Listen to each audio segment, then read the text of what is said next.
Šiandien birželio 13, penktadienį, pilnaties metu savivaldybėje vyksta reikalai. Labai rimti reikalai, nes šiandien čia jaunimas susitinka su tarybos atstovais, su savivaldybės administracijos atstovais ir mėgins surasti bendrą kalbą. Renginio metu sužinosim, ko iš tikrųjų reikia tiem Visagino jaunuoliam, jaunimėliui ir labai tikiuosi, kad šitas renginys taps gražaus bendravimo ir bendradarbiavimo pradžia. Dabar kaip smagu pirmą kartą pas mus Visagine tarybos salė ir tarybos narių vietos užimtos jaunimo. Ir tikrai to pačio gražiausio jaunimo, kuris išdrįsta, kuris ateina, kuris domisi, kuris nori vystyti mūsų miestą, mato miesto ateitį. Šiandien pasikalbėsim apie daug dalykų. Kodėl jaunimas įsivaizduoja, kad šitie dideli dėdės, kurie irgi yra jaunimas, tik tai buvęs jaunimas, kodėl jie priima vienokius ar kitokius sprendimus. Išgirsime jų šitų jaunųjų, būsimųjų tarybos narių nuomonę, ką reikėtų daryti mieste. O gal tiesiog reikėtų dažniau šypsotis, dažniau daryti diskotekas. Taip kad labai smagu ir labai džiaugiuosi, kad tokis projektas yra ir kad tokie projektai turėtų būti dažniau. Galbūt net oficialiuose dalyse. Žmonių yra labai įdomi, jie nori būti sėkmingi. Nori turėti draugų, nori gerų pažymių, nori gerų santykių su tėvais, nori gerti vandenį, nori nubėgti maratoną, nori šuniuko. Tai kartais reikia net ne prevencinių priemonių programų, o tokių palydėti, padrąsinti, paskatinti. Kartais sakome, tai su kokia tu žvaigždė nori susitikti, arba su kokiu čia sėkmingu verslininku. Tai ką sako, mums nereikia tų sėkmingų, mums reikia tokių. O iš kur tu žinojai, kad tu nori stoti? Tai net ne sėkmingiausių Lietuvos teisininko noriu pakalbėti, o su pirmą kursą baigusius teisės studentų.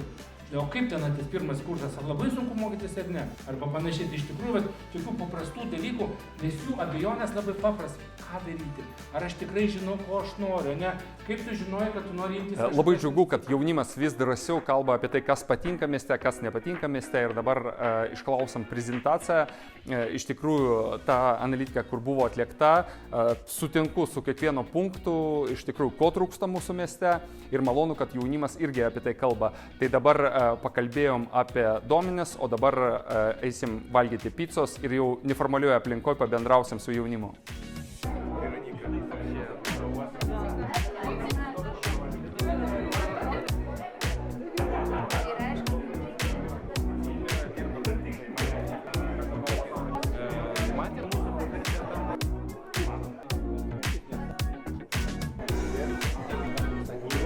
Kol kalbėjomės su gerbiamu meru, tai labai apsidžiaugiau, kad yra pasiryžęs išgirsti naujus pasiūlymus, kaip miestą pagyvinti ir įvykdyti tos dalykus. Tiesiog labai pasiryžęs. Mūsų mylimiausiais svečiais, jie vėlė Visagino gamtą ir labai gerbė šitą gamtą mūsų.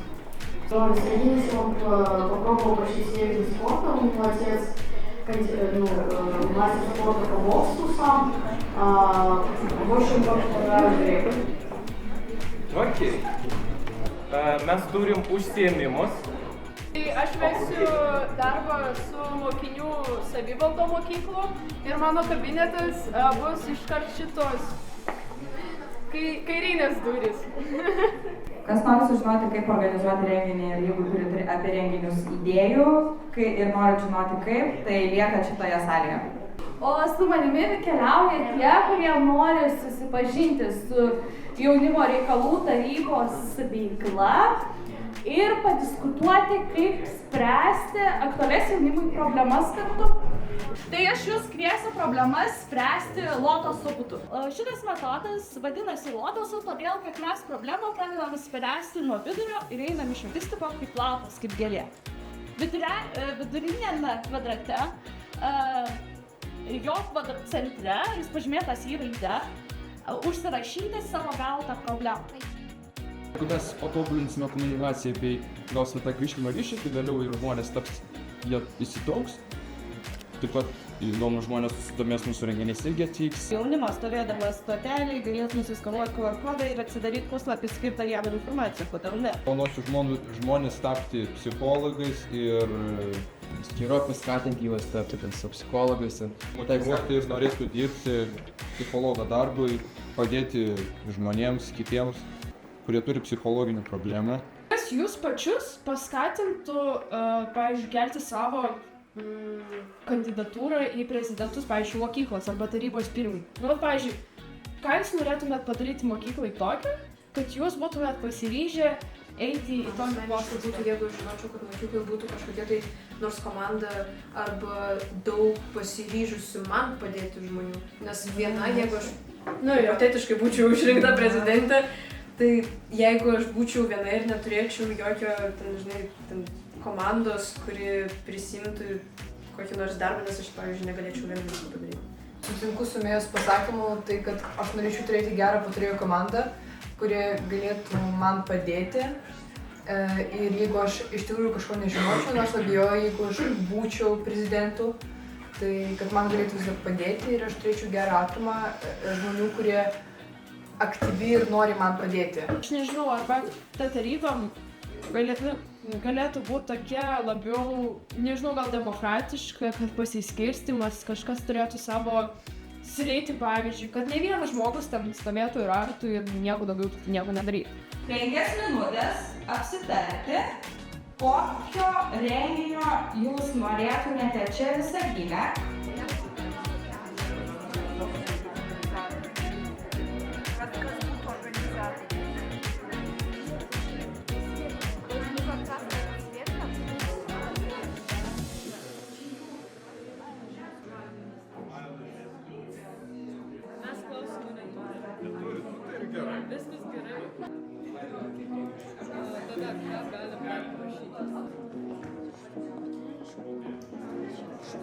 Man sunkiausiai buvo parašyti apie finansus, todėl kad mes nelabai gerai žinom, kas mums reikės iki pabaigos nežinom. Mums tikriausiai buvo sunkiausia sugalvoti, ko mums būtent reikės, tai rekvizitas ir ko mums būtent reikėtų dėl šito renginio įgyvendinimo.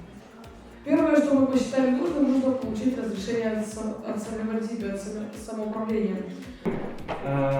3 paskutinės veiklas prieš diskoteką.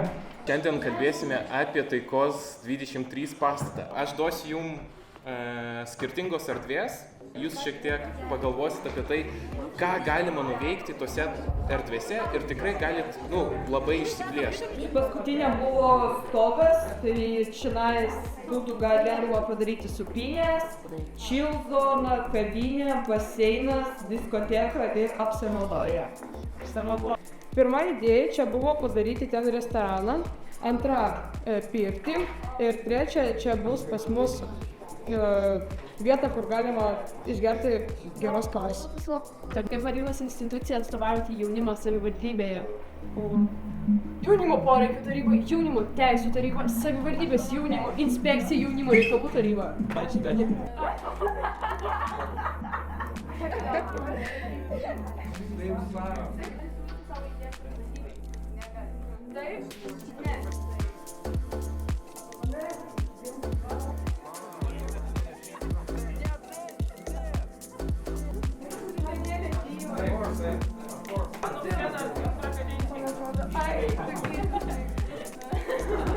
Bet čia, tipo, toks labai juokingas.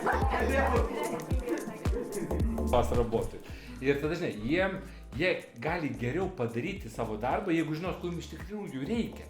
Ko galėtų jaunimui dar reikėti, ne? Tai iš tikrųjų, jie jums dirba. Taip, turiu prisiminti jaunystę. Aš žinau, mūsų jaunystė, ką interneto nebuvo, žaislai mediniai, tai tokia ir mūsу ta vaizduotė, žinai, pribota. СМС per телефоны.